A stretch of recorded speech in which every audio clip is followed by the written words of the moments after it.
चूरू की धरती से निकलकर राजस्थान में तेजल सुपर डुपर के माध्यम से लोकसभा चुनाव में एक नई दिशा और दशा देने वाले लगातार तीसरी बार चूरू लोकसभा क्षेत्र से हिंदुस्तान की उस महान पंचायत मेंबर ऑफ पार्लियामेंट में किसान मजदूर का मेरे युवा वर्ग की आवाज को बुलंद करने के लिए आप और हम सब का नेतृत्व करने के लिए निकले सम्मान्य श्री राहुल जी कसवा साहब से मेरा निवेदन है कि माइक्रोफोन पर पधारें और सामने विराजमान पिता तुल्य बड़े बुजुर्गों युवा साथियों को संबोधित करें।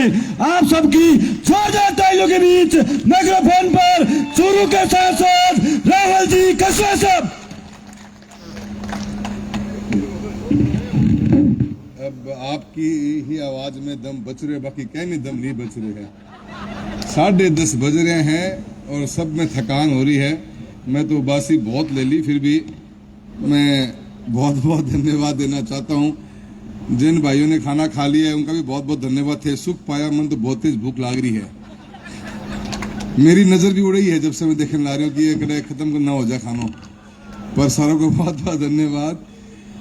मैं विष्णाराम जी का भी बहुत बहुत धन्यवाद देता हूँ। आपने बहुत अच्छा प्रोग्राम बनाया है और मेरे को भी 10 साल सांसद के रूप में हो गए हैं, पर मैं रात में 10:30 बजे भी इतनी अच्छी भीड़ के अंदर मीटिंग कौन करी आज तक। मैं थाने बहुत बहुत धन्यवाद देना चाहूँगा।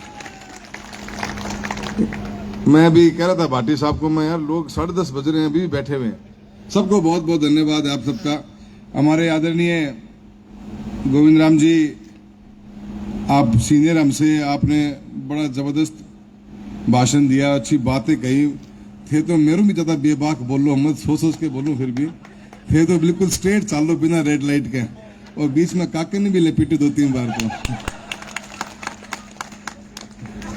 थारो भी बहुत बहुत धन्यवाद है। मैंने थारे से क्लास लेनी पड़ेगी 2-4 बार, क्योंकि मैं भी ऑपोजिशन में आ गई हूँ, तो मैंने भी यो रास्ता अपनाना पड़ेगा।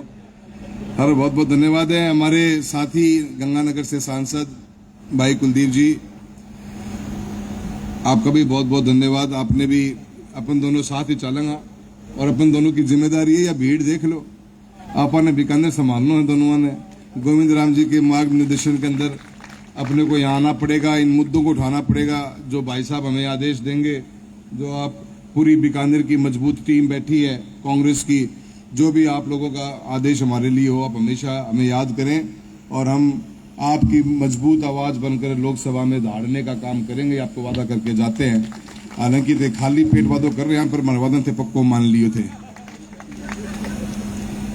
हमारे आदरणीय भंवर सिंह जी भाटी साहब, प्रमुख महोदय राजेंद्र जी, अपने लूमकंसर से आपने चुनाव लड़ा, बहुत अच्छा भाषण दिया आपने भी। सभी पार्टी के वरिष्ठ नेतागण, मैं ज्यादा समय नहीं लेते सम्मानित मंच बोलना चाहूंगा।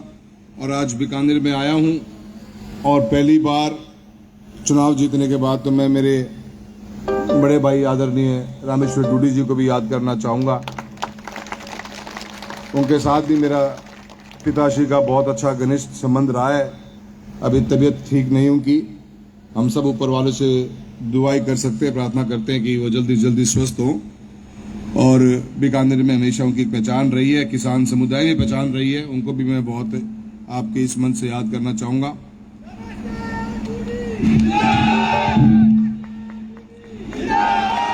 अब थे चिंता ना करो, मैं कोई कागज खाली है मेरे के, मैं 2-4 मिनट ही बोलूं, ज्यादा लंबी भाषण कौन देना मैंने। अच्छा ठीक है, मैंने देखिए साथियों, चुनाव ये 2024 का बहुत बड़ा चुनाव था। ये राजस्थान के इतिहास में इसको हमेशा याद रखा जाएगा। हम राजनीति के अंदर हैं, एक लंबा समय सफर हमने भी तय किया है और इस लंबे सफर के अंदर बहुत कम ऐसे नेतृत्व को मौका मिलता है जिंदगी के अंदर कि वो अपने जिंदगी का एक बहुत बड़ा फैसला ले। मेरे पिताश्री की राजनीति साफ और सुथरी राजनीति रही है हमेशा। लोगों के बीच में रहकर, लोगों के दिलों में जगह बनाकर हमने राजनीति के अंदर आगे बढ़े हैं। इसलिए लोगों का आशीर्वाद कोई एक बार नहीं, बार बार मिला और इस बार तो 7वीं बार मिला है। वो सिर्फ इस बात के लिए मिला कि हमने लोगों के दिलों में जगह बनाई। हमें अपनी राजनीति पे पूरा विश्वास था। अनेकों परिस्थितियां रही, पर हमारे पैर ने कभी डगमगाए नहीं। लोगों का प्यार आशीर्वाद मिलता रहा। डूंगरगढ़ भी मेरे पिताश्री के साथ में 15 साल जुड़ा रहा। मुझे वो दिन आज भी याद है। कुछ साल पहले मेरी दादी जी गुजर गई थी, तो बैठक के अंदर सबसे अधिक कोई लोग आए तो डूंगरगढ़ से आए थे, बसों में भर भर के आए थे। वो मेरे पिताजी की कमाई थी।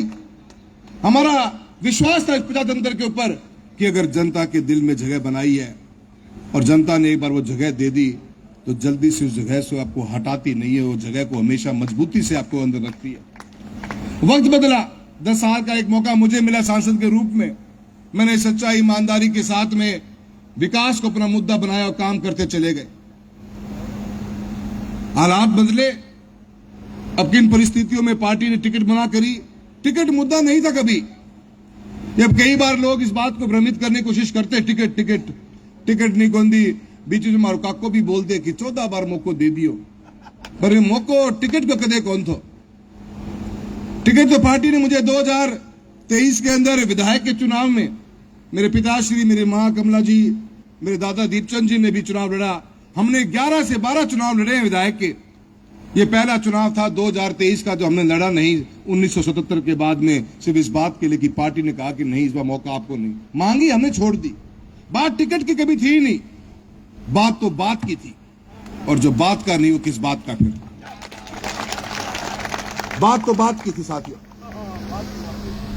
मैंने पार्टी से यही पूछा था कि कसूर क्या है हमारा, क्या मेरे काम में कमी थी, क्या मैं ईमानदार नहीं था, क्या मैं निष्ठावान नहीं था, क्या मैं जनता के बीच में नहीं रहा। मैं एक नहीं, मेरे पिताजी, मेरे मां, हम तीनों जन लगे रहे, पर पार्टी के पास कोई जवाब कौन था। मैं इस बात को सोचता रहा हमेशा, और बहुत सोच मंथन के बाद में मैंने फैसला किया कि नेतृत्व को चुनेगा तो जनता फैसला करेगी, और कोई काको फैसलों को नहीं कर सकता। काका की ताकत को नहीं है बात की। अगर मैं चुनाव में बहुत समझाया, गोविंद राम जी, मैंने बहुत लोगों को समझाया, भाटी साहब, मैंने सबको समझाने की कोशिश करी कि ये चुनाव सिर्फ सांसद बनने का या न बनने का चुनाव नहीं है। ये चुनाव दो विचारधाराओं की लड़ाई का चुनाव है। इससे प्रजातंत्र की खूबसूरती छुपी हुई है। अगर हम आज आवाज नहीं उठाएंगे, हमारी आने वाली पीढ़ी हमें कोसेगी कि आपने हमें गुलामी के प्रतीक के ऊपर छोड़ दिया दोबारा से। अगर 35 साल का सांसद एक परिवार को जिसको जनता ने आशीर्वाद दिया, वो भी इस अन्याय के खिलाफ आवाज नहीं उठाएगा तो आवाज उठाएगा कौन। पर हमने फैसला किया इस बात को सोचकर कि समाज के लिए, प्रजातंत्र की खूबसूरती के लिए, 36 कौम के उस स्वाभिमान के लिए हमें लड़ना पड़ेगा। और हमने मजबूती से आवाज उठाई और एक संदेश देने का काम किया। हमारा फैसला सिर्फ जनता करेगी, काकर ने फैसलों को करंदा, और काकर की जो बीमारी है खाज की, वह चुनाव में मिटाने को काम करेगा। इस मकसद से चुनाव लड़े साथियों। और मुझे बड़ी खुशी है, मुझे बहुत खुशी इस बात की कि इन लोगों ने हमारा साथ दिया। मैं कांग्रेस परिवार का धन्यवाद देना चाहता हूं, पार्टी का धन्यवाद देना चाहता हूं। उन्होंने मुझे वो मान सम्मान दिया, अपना हिस्सा माना, अपने परिवार का सदस्य बनाया। मेरे विधायक के रूप में भाई मनोज मेघवाल जी बैठे। गोविंद राम जी, मैं तो 2 दिन ही गए सुजानगढ़, पूरा का पूरा चुनाव इन लोगों ने लड़ा, पूरी की टीम ने लड़ा। मनोज जी बैठे, पर मेरे सारे विधायक जो आज इस प्रोग्राम में नहीं, या कांग्रेस के प्रत्याशी, ब्लॉक अध्यक्ष, सभी बीडीसी, जिला परिषद मेंबर्स, सब ने इसको अपना चुनाव बनाया और एक जज्बा पैदा हुआ कि अन्याय के खिलाफ लड़ा जाएगा। ये लोगों की सोच है, क्योंकि बीजेपी के अंदर कई बार हमारा बड़ा बड़ा नेता का कुछ थोड़ा बहम सो बढ़ गयो। वो बोला हमारी लकड़ी भी जीतेगी, मत तरीके लकड़ी भी जीतेगी तो आदमी कट जाओगे फिर। तो मैं सोचो कि यो काम तो करना कि लकड़ी जीतेगी कि इंसान जीतेगो, और एक बार इंसान जीते हुए लकड़ी हार गई है। हमने मेहनत करी, गोविंद राम जी, भाटी साहब, हमने बहुत मेहनत करी, ईमानदारी से हम लगे, और जनता को हमारे भाव पे पूरा विश्वास था। और मैंने एक बात महसूस करी है, अगर आपका कॉज सही है, अगर आपकी मकसद जिंदगी में सही है, सच है इसके अंदर, और आपकी नीति साफ और सोच एकदम पवित्र है, तो जनता आपका साथ देती है। और चूरू का चुनाव इस बात को प्रतीक है कि अगर आप राजनीति के अंदर हो और सही मकसद के साथ अगर आप आगे बढ़ते हो तो लोग साथ देते हैं। पर मन इतना यूं कम भरो कि मार लिए बात बीकानेर तक भी पहुंच जाएगी और आगे बाढ़ मेरी भी चली जाएगी, यो मैंने पता को मना। गोविंद राम जी, मैं पक्को ही आऊंगा रहा और थे मैंने बुलाया को नहीं, मन था नाराजगी थोड़ी सी छोटी मोटी थे, मैंने इशारों करी दो, मैं तो थारा पड़ोसी हूँ, पर मैं आई कौन पाऊंगा, पर मैंने तो बात पागी थी, मैं बुलाया को नहीं, क्योंकि मेरे भी चुनाव बराबर बराबर हो। पर किसान, मजदूर, दलित सबसे मैं कहना चाहता हूँ, ये चुनाव बहुत बड़ा पाने को जगा के गया है। कुछ कमियां रह गई हैं भाई साहब के साथ में, पर अगली बार मैं पूरी करांगा, चिंता ना करो। मैं भी आऊंगा, कुलदीप जी भी आऊंगा, और मैं सारा जना लागूंगा, मारो जितना योगदान हो उसका है कि मैं भी भाई जब भैया का आगे हाथ पर जोड़ूंगा। आज मैं देखिए बीकानेर में हमारी भी ठीक ठाक सी शाख है, बड़ा लोग बड़ा मान सम्मान करे आ जा रहा हूँ। मैं तो बड़ी खुशी हुई बात की हुई। आज मैं पिछले 6 घंटा से मारो बहुत थे लाड प्यार करे है, अलग अलग जगह ले गया हो, अलग अलग जगह को मिलाए है, गर्दन पे फूल ही फूल चिपक रहे, मैं हाथ लगाऊं तो पिलस ही आवा है। तो सारा को बहुत बहुत धन्यवाद दूं मैं। मैंने कदे सोचे भी कौन थे कि बीकानेर से मैंने इतना प्यार मिलेगा। ये प्यार हमेशा मेरे में साथ लेके जा रहे हूं, और एक मुझके ऊपर एक जिम्मेदारी भी महसूस करावा है। थाने तो इतना कहना चाहूंगा, सारा ने जो जिम्मेदारी थे मैंने आज थे माने प्यार और मान सम्मान में दी है। विष्णाराम जी थे माने जो आज प्रोग्राम में मन लेके आया, और भी धन्यवाद। पूरा विश्वास दिलाता हूं, जब जब आप याद करोगे किसान और किसानी की, दलित की, मजदूर की, गरीब की आवाज को लोकसभा के अंदर मजबूती से उठाएंगे, और ऐसी आवाज उठेगी तो एक मुद्दे को भी छोड़ेंगे नहीं। जब भी आपको लगे कि आपके भाई की जरूरत, आपके बेटे की जरूरत है, तो थारे चूरू को सांसद थारे लिए हमेशा तैयार रहेगो, सर झुकाकर तैयार रहेगो। चुनाव मित्रों आते हैं जाते हैं, पर कुछ चुनाव अपनी छाप छोड़ जाते हैं। इस चुनाव ने भी अपनी छाप इस राजस्थान के इतिहास में नहीं, हिंदुस्तान के इतिहास में छोड़ी है। ये चुनाव इस बात का प्रतीक रहेगा कि प्रजातंत्र के अंदर अगर किसी को नतमस्तक होना है तो जनता के सामने होना है, जनता के दिल में जगह बनानी है। किसी काका के गोड्डम में गिरने की जरूरत को नहीं। काका को इलाज कर दिया आप ढंगू। ये काका जैसे लोग ये उस संकीर्ण मानसिकता के शिकार हैं आज भी, जो ये सोचते कि हम फैसला करेंगे।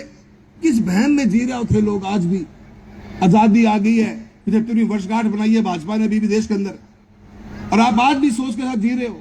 मैं तो इसको चैलेंज करने के मकसद से चला था, और मुझे बड़ी खुशी है, कामयाबी मिली है। और हम सभी नेतृत्व को भी, हम सब बैठे यहाँ पे, हमारा भी फर्ज बनता है कि हम आपके दिल में जगह बनाएं, हम आपके मनों के अंदर, आपके हमारे व्यवहार से, हमारी कार्यशैली से, हमारी बॉडी लैंग्वेज से, हमारे सोचने के तरीके से हमारे ऊपर दबाव होना चाहिए तो सिर्फ जनता का होना चाहिए। और यही प्रजातंत्र की खूबसूरती है। एक टिकट लाने से ही अगर आप हार जीत होने लग जाएगी तो फिर लोगों का तो ताना बाना ही बदल जाएगा। लोग क्यों समाज के अंदर घूमेंगे फिरेंगे, भागेंगे, काम कराएंगे? फिर तो जयपुर दिल्ली में बैठ के टिकट की व्यवस्था करनी पड़ जाएगी। मैंने इस बात को कभी स्वीकारा नहीं। मेरा तो यही मानना था, जो जनता के बीच में रहेगा, जनता का दिल जीतेगा, जनता का आशीर्वाद मिलेगा। जनता चाहेगी तो वो ताज उसको सिर पे होगा, न चाहेगी तो मैं बाहर बैठांगा, पर फैसला सिर्फ जनता ही करेगी। इस मकसद के साथ में मैंने चुनाव लड़ा था, और मुझे बड़ी खुशी है आप सब ने आशीर्वाद दिया है। मैं आज इस मंच से विष्णाराम जी आपके मार्फत से, क्योंकि आपका जो प्रोग्राम आपने लॉन्च किया है, मैं पूरी कांग्रेस पार्टी का भी धन्यवाद देता हूँ, मेरे सभी कार्यकर्ताओं को धन्यवाद देता हूँ, मैं बार बार देता हूँ। और धन्यवाद सिर्फ चुनाव को लड़ने का ही नहीं, चुनाव की गरिमा को बनाए रखने के लिए। एक तरफ चूरू के अंदर भाजपा ऐसे तीर चला रही थी, शब्दों के ऐसे हल्केपन का उपयोग हो रहा था। मेरे को बड़ी खुशी है बताते हुए उन्नाम जी, मेरे कांग्रेस के सभी विधायक, प्रत्याशी विधायक बैठे हुए, एक भी मंच से इन्होंने कभी हल्की बात नहीं करी, कभी मुद्दे से भटके नहीं। क्योंकि मैं एक दिन पहले कहती थी कि हमारी नजर मछली की आंख पर है, और मैं मछली की आंख पर नजर रख के हमने चुनाव लड़ा, और चुनाव में जनता ने हमें बड़ा आशीर्वाद दिया। मैं बीकानेर की इस पावन धरा का बहुत बहुत धन्यवाद देता हूं। आज जितना भी सब लोगों ने हमारा मान सम्मान दिया, उनका भी मैं बहुत बहुत धन्यवाद देना चाहता हूं। और आप लोगों के बीच में ऐसे ही आने का मौका मिलता रहे। मैं गोविंद राम जी आपका भी धन्यवाद देता हूं, आपने भी बहुत लंबा सफर तय किया है। हम तीनों वहां होते कोई भी बात रही होगी, कोई खास बात नहीं, हम आपके कमी को तो पूर्ति नहीं कर पाएंगे, जो पर जिम्मेदारी आप हमें दोगे उसको पूरा पूरा निभाने की कोशिश करेंगे। और हम सब मिलकर एक मैं परिवार का हिस्सा बनाऊं। मेरी पूरी कोशिश रहेगी कि कांग्रेस के अंदर हम मजबूती प्रदान करें, चूरू के अंदर, और जहां पर भी पार्टी को जरूरत महसूस होगी हम आपके लिए हमेशा तैयार हैं। एक बार पुनः आप सभी का मैं बहुत बहुत धन्यवाद देता हूं, और आप सभी बीकानेर वासियों का भी धन्यवाद देता हूं कि आपने जो आज प्यार और मान सम्मान दिया। किसान समुदाय का बहुत से लोग आए हो, तहे दिल से सभी का हाथ जोड़कर बहुत बहुत धन्यवाद करता हूँ। तो मैं थाने इतना कहना चाहूँ, जो बच गया और सब खाना खानी चाल पड़ा, मुझको वही है, बहुत लेट हो गया। हाँ सारी, हाँ जी, सबका बहुत बहुत धन्यवाद। जय हिंद, जय भारत। धन्यवाद राहुल कसवाल जी।